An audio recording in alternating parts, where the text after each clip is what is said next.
Hello, everyone, and welcome again to another Teacher Joseph podcast.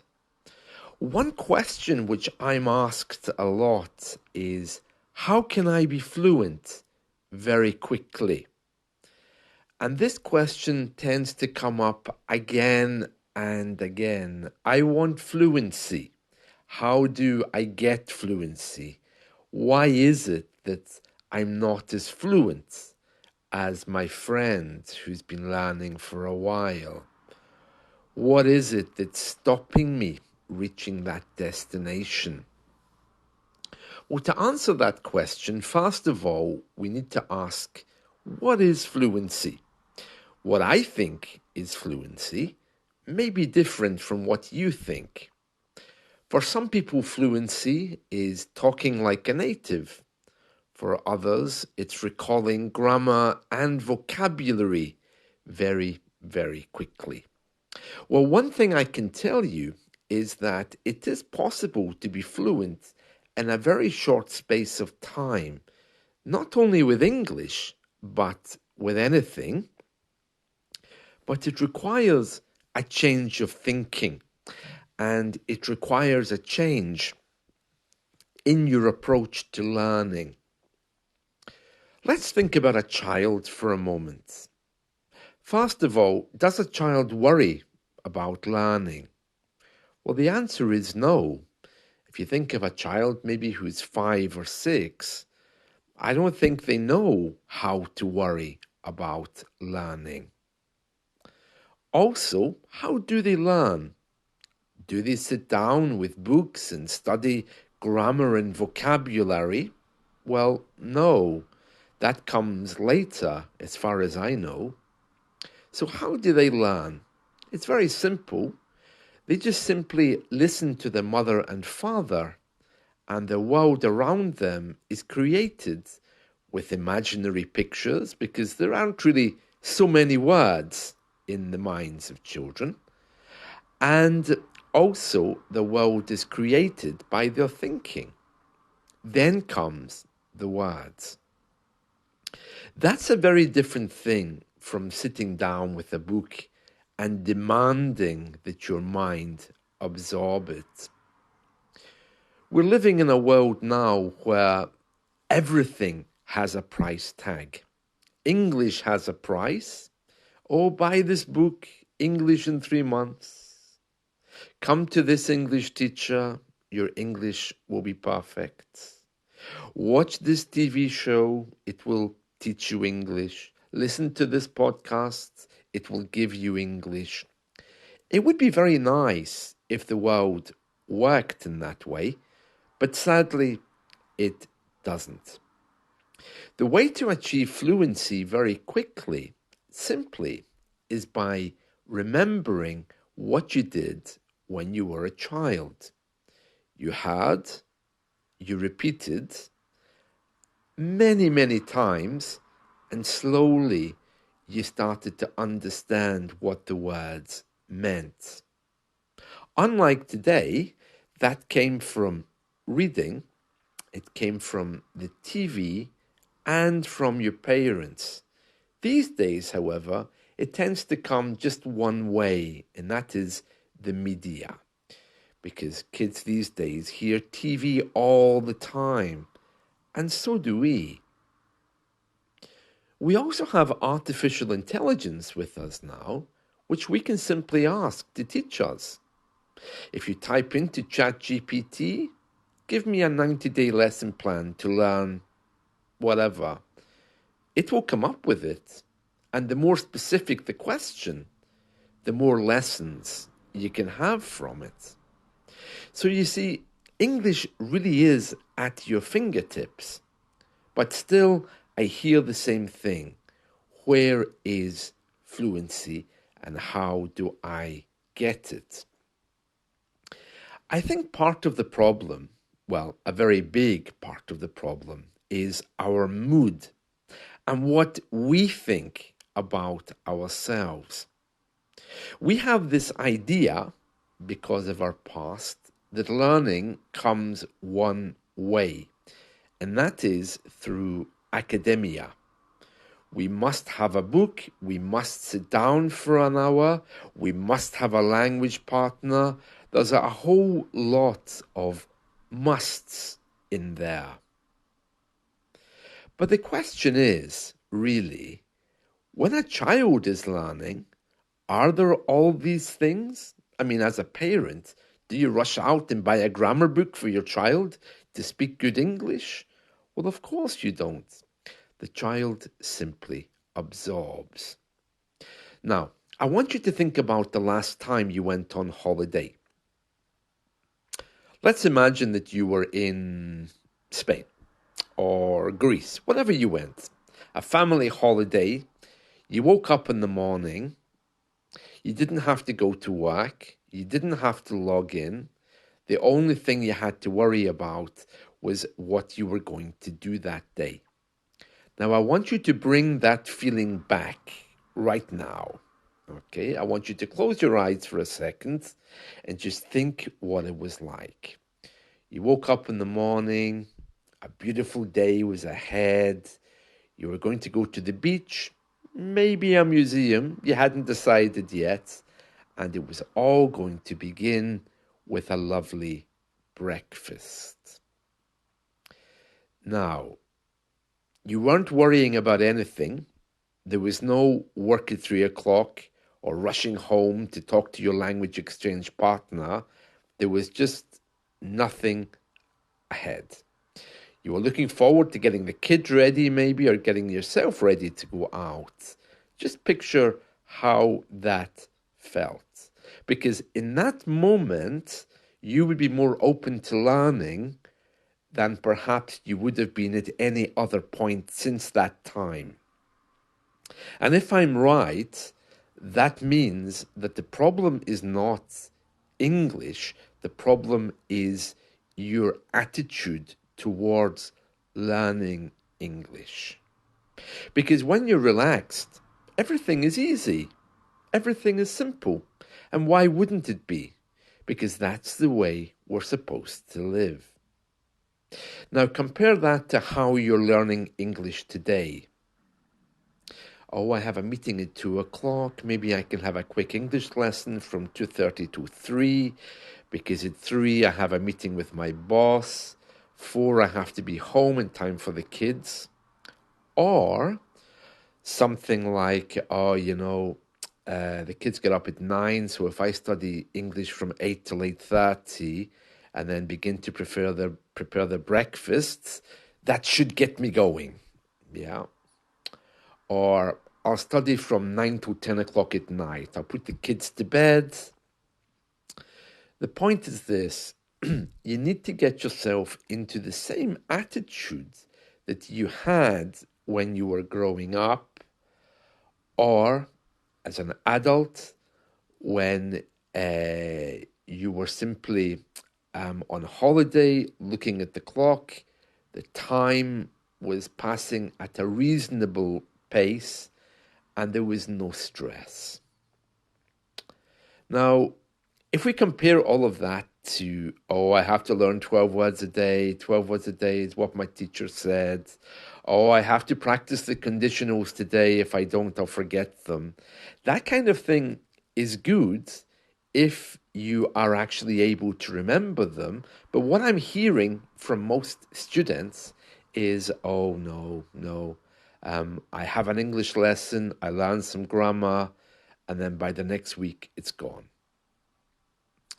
And I have a lot of people who come to me now who know that I want to listen to them, and they just talk for an hour about how stressed they are at work. That's not a bad thing, but it's not the best use of your English teacher's time. Because if you were to shut up for a minute, the teacher could get a word in there, maybe to give you some corrections, some grammar, some help generally, some advice. But that's not what I'm hearing. I'm hearing a lot of very stressed individuals who are forcing English at the same time. And as a result, nothing is improving. Now, of course, There are some people who just want that hour to practice what they know, and those people are able to every day challenge themselves, get themselves going. That's great. And some people are very self motivated to do that. So the English lesson becomes a practice of their new words. But most of you, I'm hearing, are incredibly stressed. You're leading very busy lives, but your lives aren't very busy learning English. Let me just sum up for a few minutes because I've said a lot here. So the first thing I'm saying is if you really want to learn, you need to get yourself in that mood, that same mood that you have when you go on holiday, where there's no barriers on either side of your learning hour. So you're not stopping work for an hour, learning English, restarting for an hour, running away to the next meeting in a job which you probably hate anyway. That's what most of you are experiencing. That's just my opinion, but that's more or less what I'm hearing from many of you. My point number two is if you really, really want to learn, you need to take advantage of what's called passive learning. Listening to the media in English, having passion and heartfelt conversations with people who are there to encourage you. Now, if you have a teacher that's telling you, oh, let's have a conversation next week about farming, and you have zero interest in farming, why would you want to do that? Likewise, many of us, our identities are lost in our jobs, you know? Oh, yes, oh, my job, oh, yes, well, I'm a manager, yeah. Oh, I'm an IT professional, yeah. Uh-huh. And that kind of pervades everything else you do. And therefore, English is kind of pushed in a little bit, but your ego or your identity doesn't allow it. So you need to make more space. Rather than being that wonderful professional man that you are, just be humble, be a student, and make a bit more space for your English. Another thing, which I touched on there, really is about when you were a child, how you learned. It was all passive learning when you were a child. There were no books because you couldn't read or write. You simply heard people and you repeated. And you can do that again.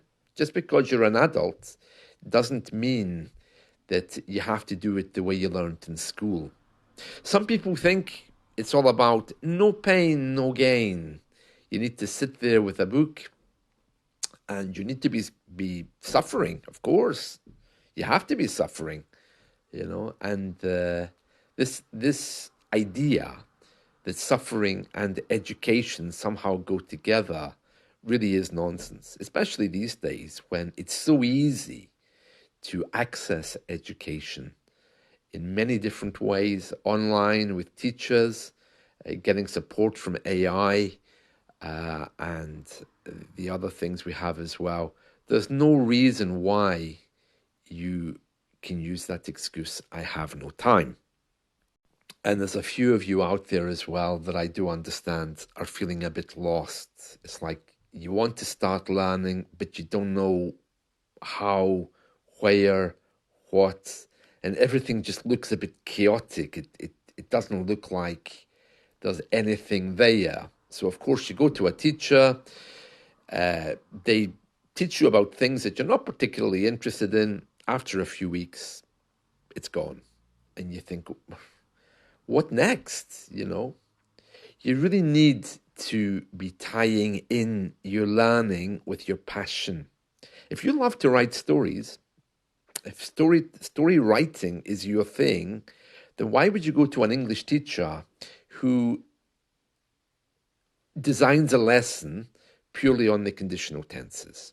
Okay, so you go to a teacher, you say, I want to learn English. He says, okay, yeah. So the lesson comes, you're all ready, you want to tell him about your story writing and he says, okay, today we're doing the conditional tenses. Give me an example, please. And you're thinking, well, it's useful, but actually, I wanted to share with you my story. And the English teacher says, no, no, no, no. Grammar is the most important thing. And he doesn't help you to create. He just checks what you've done. These kind of things are things which are largely unhelpful. As I've mentioned many times before, the more creative you can be and the more passionate you can be in your first language, bring it to your second language. So if you love writing stories, write stories as many as you want. When you come to the teacher, ask him for ideas about writing stories. If your thing is sport and you go to a teacher and he says, okay, yeah, today we're going to talk about subclauses. Some of them do actually do that. And you think, actually, I was hoping to have a conversation about ice hockey. And the next thing you know, you're being led into something that you don't really understand, but you just nod and you say, yeah, because you know it's going to be helpful anyway. It's not the best use of your time. In fact, it really can consume your energy, that. So what you want to do is tell the teacher at the beginning or in the class what your expectations are of him. And if he can't do that, if he can't give you what you want, you find a teacher that can. Or whatever it is you're seeking, you'll probably find inside of you. If you really do want to write that article about ice hockey, write it. Write it. And if that teacher isn't willing to check it for you and to encourage you to write more, find a teacher who does. I'm telling you all of this just to remind you that you need to bring your creativity and your passion into learning English. If you don't do that, what happens is you enter into this world of commodity where everything is bought and sold, and your English lesson looks like £20 wasted because you've written this beautiful story, and what did you get at the end of the English lesson? A lecture on conditional tenses. And you think, I really wanted to be creative. I'm being creative here. Why is this not being celebrated? So, English lessons are not always about grammar. And if they are always about grammar, something is a little bit wrong, because the teacher should be checking what you've written, but also encouraging you and giving you words of encouragement to write more. Creativity and your passion is the key. Put both of them together and you'll get fluency very quickly. Now, if you're working for let's say a bank, or working in finance, and your reasons for learning English are not necessarily creative, but for business, of course, it's a little bit different, because there is vocabulary which has to be learned. There's stuff that has to be checked. There may be presentation skills that you need to learn. And again, there's a very set idea there about what you need.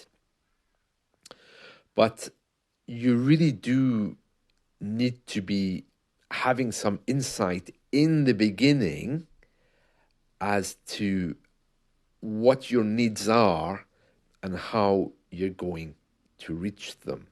Now, we all need grammar, but grammar comes naturally with everything else. And so just make sure that you're leaving yourself open to creativity, to creating things in your second language. If you love writing poetry, write it. Bring it to the teacher. I'm sure he'd be very happy. I know I would. I love poetry. So these are just a few tips, okay, to get you going with your English, especially if you're feeling a bit lost. I know many of you are. It's a feeling of, well, where do I go? What do I do with this stuff? Simple. you give it to the teacher. You practice what you've been learning. But when you come to an English class, your expectations of the teacher should be to encourage you, to help you on your creative journey. If you need a teacher to give you grammar, that's fine. There's nothing wrong with that. But creativity and passion are always going to be the two things which I think you need to be bringing to the table. There are some people in the world who just think you can learn by learning grammar. Okay, teach me the past tense, teach me the conditionals. And my answer is always the same. Okay, but then you show me how much you understand. You create something for me. You write examples, you write the story, and show me the grammar you've learned. So there we are. That's just a few tips to motivate you for today. So I hope you found this helpful. Remember, whatever your ideas are about learning, creativity and passion are the two things that you really need. And you need to make time for those. Those things can't be fitted in between two business meetings. It's just not possible. So space for inspiration. Some people think that language learning and meditation go together, and in some ways they do. That's something else to think about. Maybe it's time for you to embrace a new way of living, because I think creativity needs that. And you might tell me, oh, but I'm not a creative person, I'm a logical person. That's fine too. That's fine too. It's okay to be logical. In fact, some logical people can create the best things, but you still need inspiration. You still need that little spark that comes from inside, and then you need to care about that little spark to push you forward. That's it from me for today. I hope you found this helpful, and let's talk again soon. See you. Bye.